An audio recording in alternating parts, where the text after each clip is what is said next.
Hi, welcome to Learn with me, Mrs. Sullivan. It's Harold and the Purple Crayon by Crockett Johnson. One evening, after thinking it over for some time, Harold decided to go for a walk in the moonlight. There wasn't any moon, and Harold needed a moon for a walk in the moonlight. And he needed something to walk on. He made a long, straight path so he wouldn't get lost. And he set off on his walk, taking his big purple crayon with him. But he didn't seem to be getting anywhere on the long, straight path.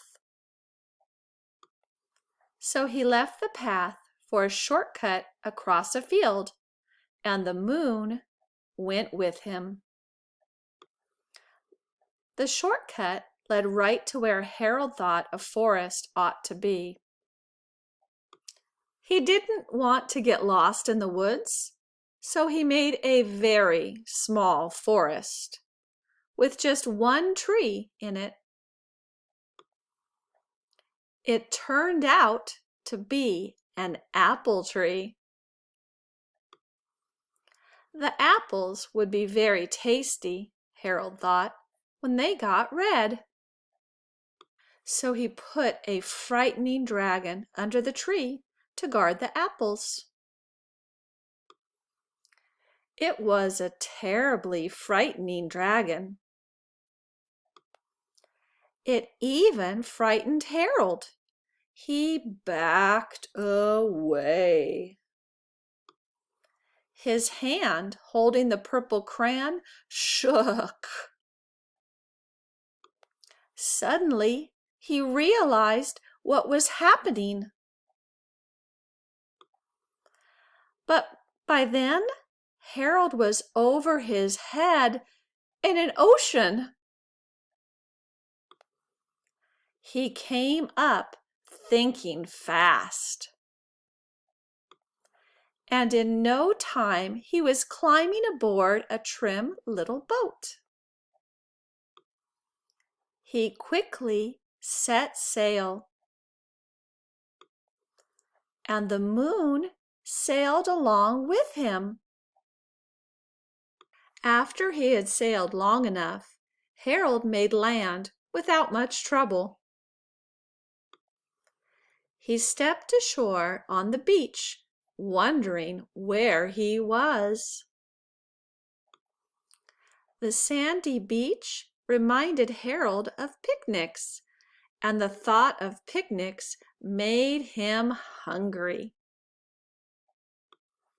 So he laid out a nice, simple picnic lunch. There was nothing but pie. But there were all 9 kinds of pie that Harold liked best. When Harold finished his picnic, there was quite a lot left. He hated to see so much delicious pie go to waste. So Harold left a very hungry moose and a deserving porcupine to finish it up. And off he went, looking for a hill to climb to see where he was. Harold knew that the higher up he went, the farther he could see. So he decided to make the hill into a mountain. He was tired, and he felt he ought to be getting to bed. If he went high enough, he thought, he could see the window of his bedroom. He hoped he could see his bedroom window from the top of the mountain. But as he looked down over the other side, he slipped. And there wasn't any other side of the mountain.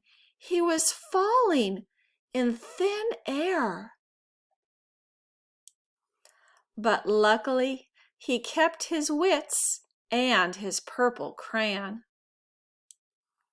He made a balloon and he grabbed onto it. And he made a basket under the balloon big enough to stand in. He had a fine view from the balloon, but he couldn't see his window. He couldn't even see a house.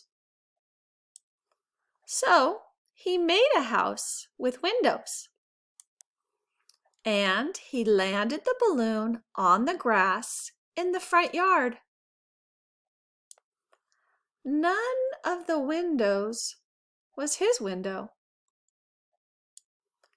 He tried to think where his window ought to be.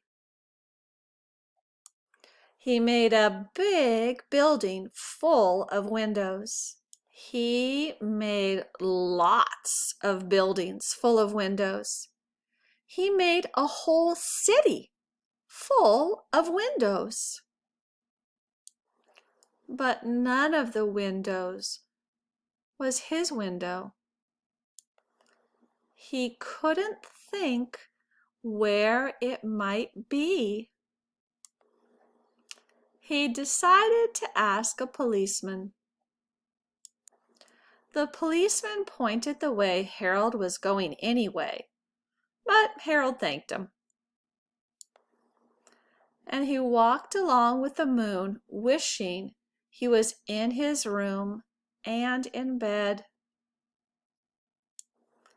Then suddenly Harold remembered. He remembered where his bedroom window was when there was a moon. It was always right around the moon. And then Harold made his bed. He got in it and he drew up the covers. The purple crayon dropped on the floor and Harold dropped off to sleep. I hope you enjoyed Harold and the Purple Crayon by Crockett Johnson. Thanks for watching Learn with me, Mrs. Sullivan.